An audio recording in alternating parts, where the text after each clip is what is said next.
નમસ્કાર વિદ્યાર્થી મિત્રો, ધોરણ 12 વિષય સમાજશાસ્ત્ર પાઠ 3 અનુસૂચિત જાતિ, અનુસૂચિત જનજાતિ અને પછાત વર્ગ. વિદ્યાર્થી મિત્રો, પાઠ 3ની અંદર પાંચમો પ્રશ્ન લઈને આવ્યો છું. ભારતની આદિમ જાતિઓનું વર્ગીકરણ. ભારતની આદિમ જાતિઓ, આદિવાસી જાતિઓ જે છે એમનું વર્ગીકરણ ભૌગોલિક દ્રષ્ટિએ, વસ્તી, સાંસ્કૃતિક, આર્થિક, ભાષાકીય અને જાતિ તત્વોને દ્વારા એમનું વર્ગીકરણ પાડી શકીએ છીએ, વિભાગો પાડી શકીએ છીએ. તો સૌપ્રથમ વિદ્યાર્થી મિત્રો, ભારતની આદિમ જાતિઓનું વર્ગીકરણની વાત કરીશું.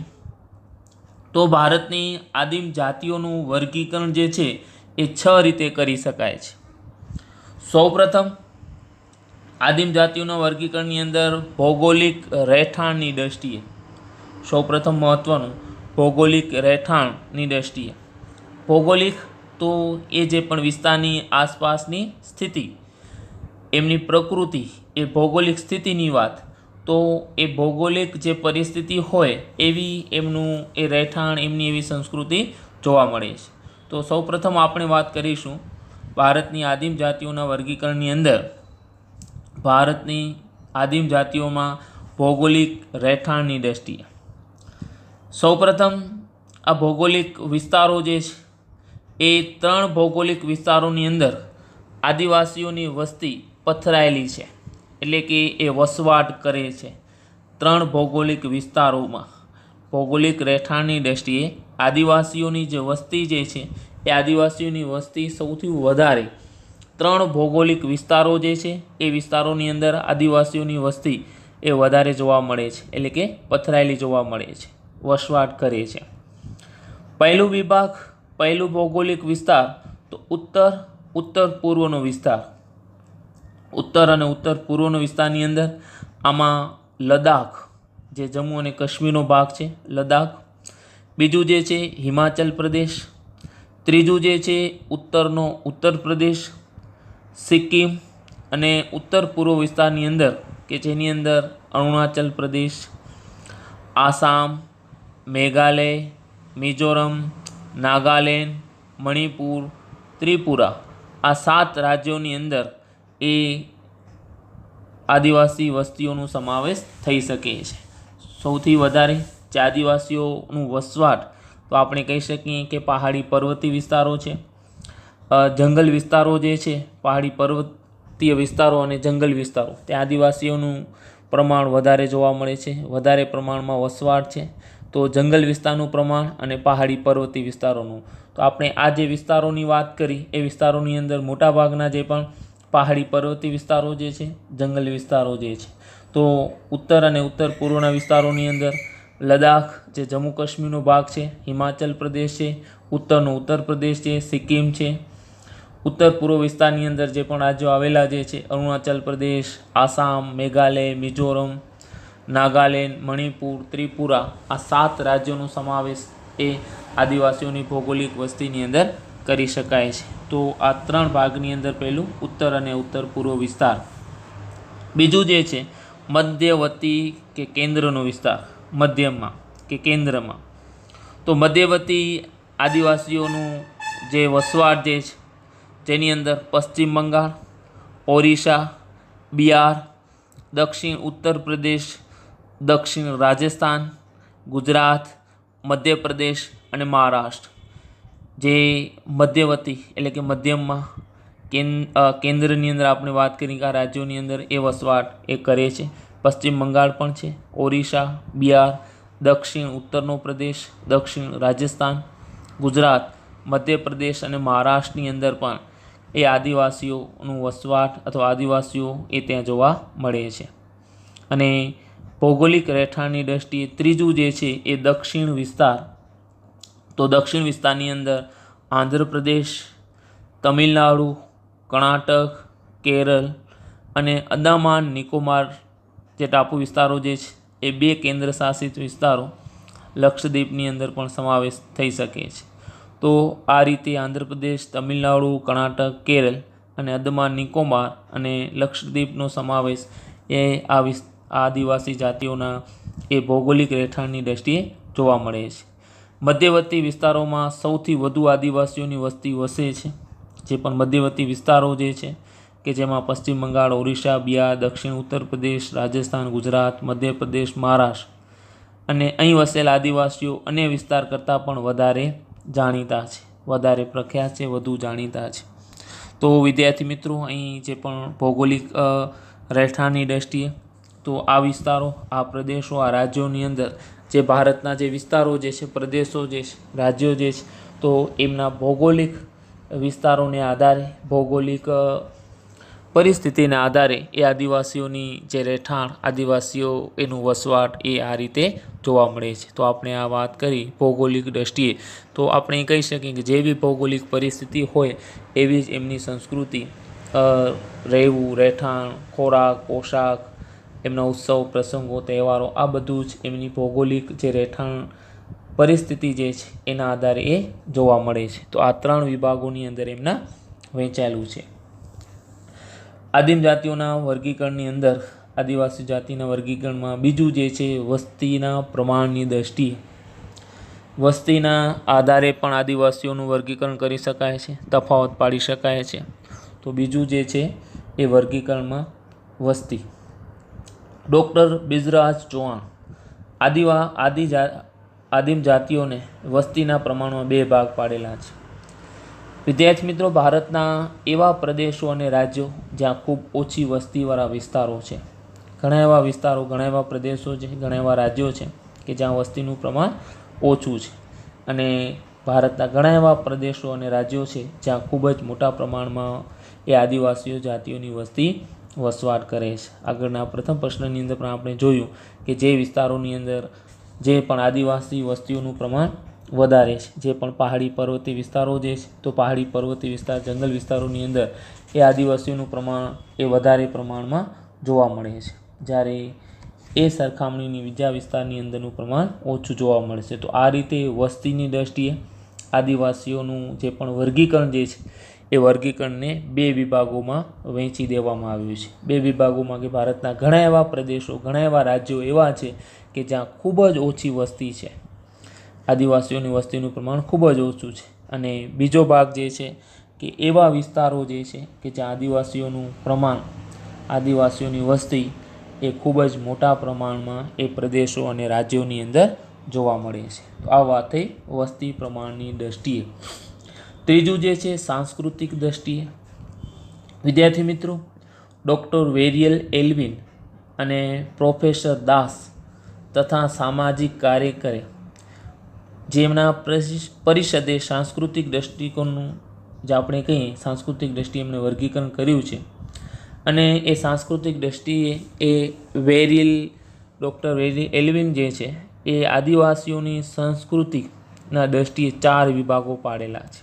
જે રીતે આપણે જોયું કે ભૌગોલિક દ્રષ્ટિએ 3 વિભાગો પાડેલા છે, કે એની ભૌગોલિક જે પરિસ્થિતિ જે છે, એમની પ્રકૃતિ જે છે, એવી રીતે એમની સંસ્કૃતિની દ્રષ્ટિએ પણ આદિવાસીઓ, આદિમ જાતિના 4 વિભાગો ડૉક્ટર વેરિયલ એલ્વિને એ 4 વિભાગો પાડ્યા છે. પ્રથમ વિભાગની વાત કે જે એવા આદિવાસીઓ, જે આદિવાસીઓ પાસે સહિયારી જમીનવાળા લોકોનો સમાવેશ થાય છે અને તે ખૂબ જ પછાત જીવન જીવે છે. એ સંસ્કૃતિની દ્રષ્ટિએ, સંસ્કૃતિ કે રહેવાની ટેવ, કેવી રીતે રહેવું, એમની રહેણી કહેણી, જીવન જીવવાની ટેવ જે આપણે કહી શકીએ. તો સાંસ્કૃતિક દ્રષ્ટિએ જે આદિમ જાતિઓ જે છે, આદિવાસી જાતિઓ છે, એમના 4 વિભાગો ડૉક્ટર વેરિયલ એલ્વિને એ સાંસ્કૃતિક દ્રષ્ટિએ 4 વિભાગો એમને દર્શાવ્યા છે. પ્રથમ વિભાગની અંદર કે એવા આદિવાસીઓ કે સહિયારી જમીનવાળા લોકો એ સમાવેશ થાય છે. સહિયારી એટલે કે ભેગી જમીન છે, અને એ લોકો જે છે એમનું જીવન પછાત જીવન જીવે છે, એટલું વિકાસશીલ નથી.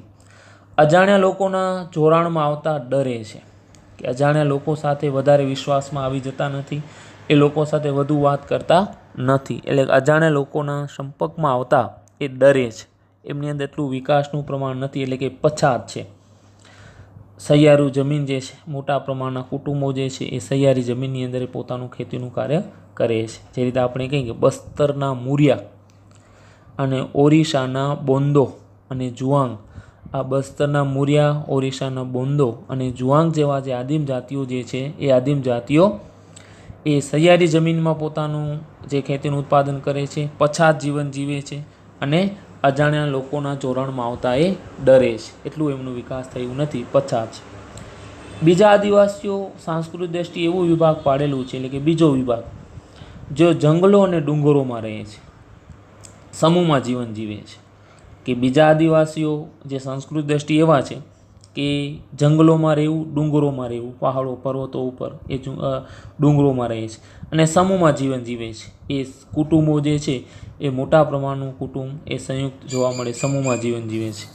બહારના લોકોના જોડાણમાં ઓછા હોય છે, એ ડરતા નથી, પણ બહારના લોકોનું જોડાણ જે છે એ બીજા વિભાગમાં ઓછું હોય છે. કે એવા આદિવાસીઓ જે જંગલો અને ડુંગરોમાં રહે છે, સમૂહમાં જીવન જીવે છે, ભેગા જીવન જીવે છે અને બહારના લોકો સાથે જોડાણમાં આવે છે પણ ઓછા આવે છે. બહારના લોકો સાથે એ જોડાણ, એનું સંપર્ક જે છે ઓછું છે. વિદ્યાર્થી મિત્રો, ત્રીજું વિભાગ જે છે, તો આ ત્રીજા વિભાગની અંદર લોકોની સંખ્યા વિશેષ છે. કયા લોકોની? તો આદિમ જાતીય લોકોની.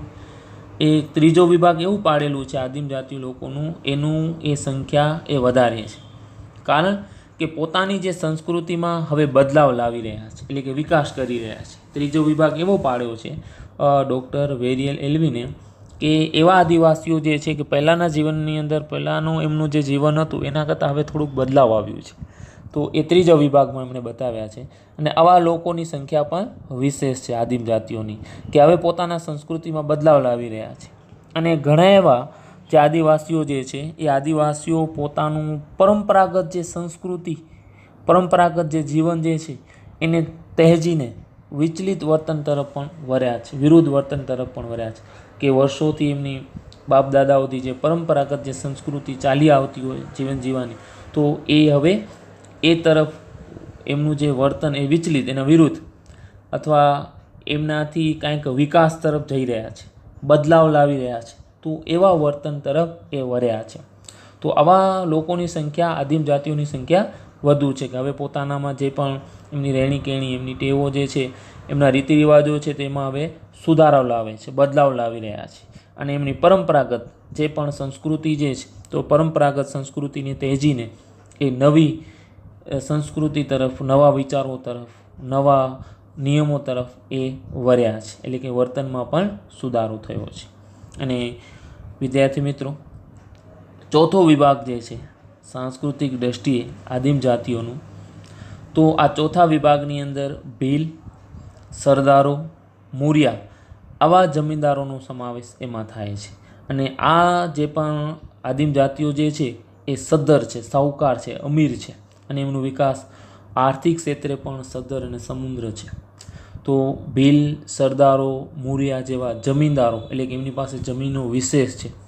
અને આપણે કહીએ કે એ આદિવાસીઓ જે છે એ સદ્ધર છે, સાહુકાર જેને કહીએ, એ અમીર વર્ગ જે છે.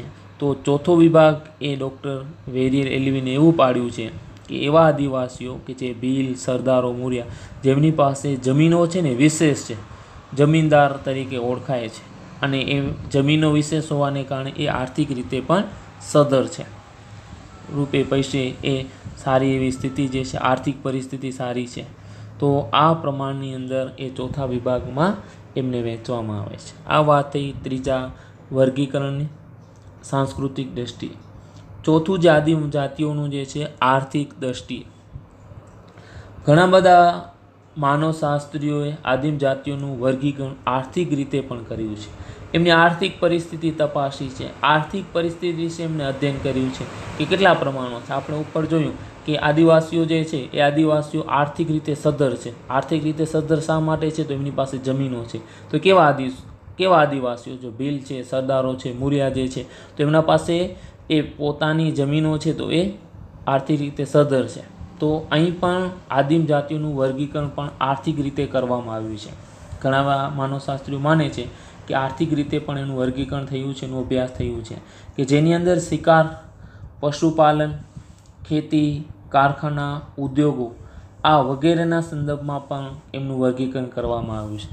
ઘણા એવા આદિવાસીઓ જે છે એ શિકારની પ્રવૃત્તિ સાથે જોડાયેલા હોય, પશુપાલન સાથે જોડાયેલા હોય, ખેતી, કારખાના, કારખાના ઉદ્યોગો સાથે પણ એ જોડાયેલા હોય છે.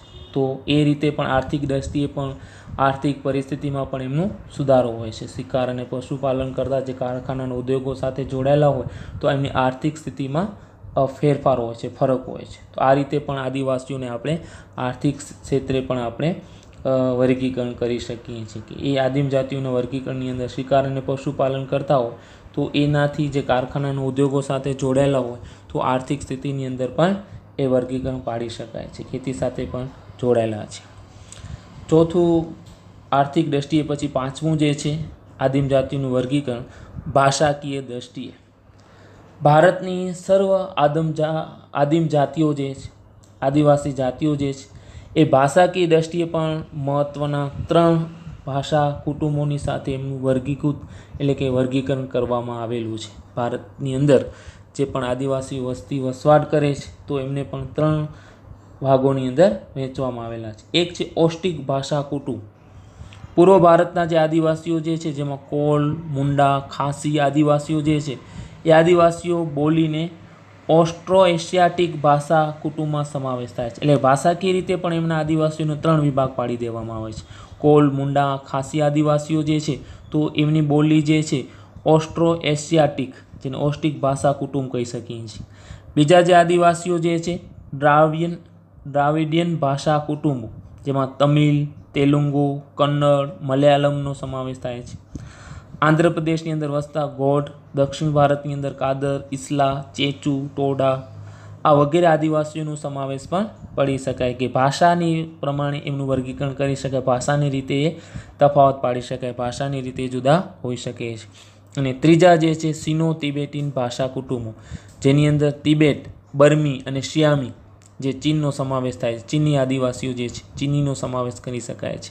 અને દાર્જિલિંગ અને હિમાલયના વિસ્તારની અંદર જે પણ આ વસ્તી વસવાટને આધારે એ ભાષા બોલે છે એ સિનો તિબેટન ભાષા કુટુંબો, તિબેટ, બર્મી, સિયામી જે ચીનીનો સમાવેશ થઈ શકે છે. દાર્જિલિંગ વિસ્તાર અને હિમાલયની અંદર આ આદિમ જાતિઓની વસ્તી આ ભાષામાં જોવા મળે છે. તો આ 3 ભાષાની દ્રષ્ટિએ પણ એ વિભાગ પાડી શકાય છે. ઓસ્ટ્રિક ભાષા કુટુંબ, ઓસ્ટ્રિક ભાષા બોલતા હોય. દ્રાવિડિયન ભાષા કુટુંબો જે જુદા જુદા ભાષાઓની અંદર જે પ્રમાણની અંદર જોવા મળે છે. અને ત્રીજા જે છે સિનો તિબેટ ભાષા કુટુંબો. એવી રીતે મિત્રો છઠ્ઠું જે છે ભારતની આદિમ જાતિઓના વર્ગીકરણની અંદર જાતિ તત્વોની દ્રષ્ટિએ. જાતિ તત્વોની દ્રષ્ટિએ આપણે વાત કરીએ તો આદિવાસીઓના નિશ્ચિત શારીરિક લક્ષણોને કારણે પણ એનો તફાવત પાડી શકાય છે કે એમની જે પણ જુદી જુદી જ્ઞાતિઓ, પેટા જ્ઞાતિઓ જે છે તો એ શારીરિક લક્ષણોને કારણે એ જે પ્રમાણની અંદર આપણે એમને અલગ અથવા વર્ગીકરણ પાડી શકીએ છીએ. જેની અંદર શારીરિક લક્ષણોની અંદર તો માથું, નાક, ખોપરીનું ઘનત્વ એટલે ખોપરીની અંદર કેટલા પ્રમાણની અંદર મજબૂતાઈ છે, કદ, રક્ત સમૂહ, રક્ત એટલે કે લોહી, કદ એટલે કે કેટલા ઊંચા, કેટલા ટૂંકા પ્રમાણની અંદર. તો આ આધારે પણ આપણે એના વિભાગો પાડી શકીએ છીએ. તો અહીં જાતિત્વની દ્રષ્ટિએ પણ શારીરિક લક્ષણોની અંદર માથું, નાક, ખોપરીનું ઘનત્વ, કદ, રક્ત સમૂહને આધારે પણ આપણે એ આદિવાસી જાતિઓનું વર્ગીકરણ પાડી શકીએ છીએ કે જે ભારતની આદિવાસી જાતિઓ જે છે તો એમના શારીરિક લક્ષણોને કારણે પણ ભાગ ભજવી શકે છે. તો વિદ્યાર્થી મિત્રો, આપણે જે ભારતની અંદર અનેક વિદ્વાનોએ આ મુજબ વર્ગીકરણ કરવાનો પણ પ્રયત્ન કર્યો છે. જે શારીરિક લક્ષણોની અંદર એમની ત્વચા, આંખનો રંગ, વાળની બનાવટ, એમની રૂંવાટી, હોઠ એ વગેરેનો સમાવેશથી પણ આપણે એ આદિવાસી જાતિઓના આદિમ જાતિઓનું વર્ગીકરણ પણ કરી શકીએ. આંખોનો રંગ છે, વાળની બનાવટ જે છે, એમની રૂંવાટી છે, એમની ત્વચા છે, તો એ આધારે પણ એ આદિવાસીઓ જાતિઓનું વર્ગીકરણ કરી શકીએ છીએ. તો ખાસ વિદ્યાર્થી મિત્રો યાદ રાખજો કે જેની અંદર આદિમ જાતિઓનું વર્ગીકરણ, આદિવાસી જાતિઓના વર્ગીકરણના આધારે આપણે એને જુદા જુદા વિભાગે એમનું વર્ગીકરણ કરી શકીએ છીએ, તફાવત પાડી શકીએ છીએ. અસ્તુ.